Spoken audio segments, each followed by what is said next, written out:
Danny, I do want to talk to you a little bit more about sort of the consequences beyond Roe, if we can. You've noted that Justice Thomas indicated that the court needs to take another look at cases like Oberfeld, the same-sex marriage case that went before the court.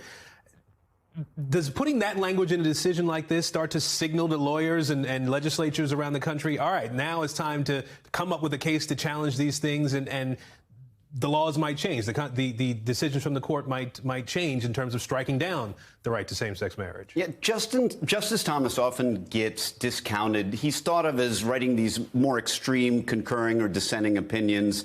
But consider this, for a leader to have written the opinion, presumably Justice Thomas, who is the senior-most justice on the bench who would have concurred with that opinion, he would have assigned Alito the opinion. So Justice Thomas arguably has some power in this area. And if he ends up with the majority, some of his positions on reevaluating cases like Obergefell or any of the others that he mentioned could be a real possibility. And it just is so striking because Alito, again, I'm repeating myself, goes to such pains to say this is the only thing that we're dealing with today. But if you are going to look at some of those other entrenched rights, Griswold, which has to do with, Griswold is the case that that arguably was poorly reasoned, but it goes to contraception, to the right of married couples in their home to use contraception. And an interesting fact, even at the time of Griswold, the Connecticut legislature was actually pushing to do away with that law because it was a silly law. It didn't make a lot of sense.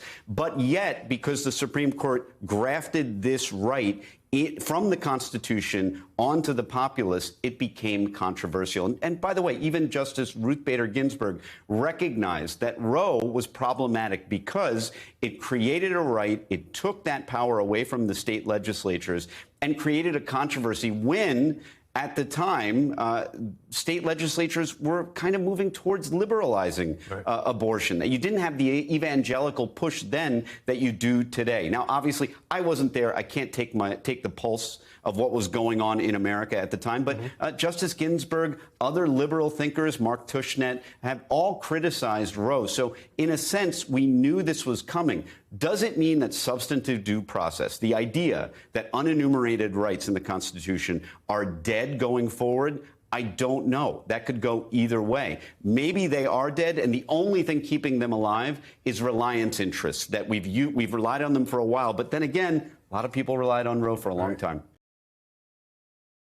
Thanks for watching our YouTube channel. Follow today's top stories and breaking news by downloading the NBC News app.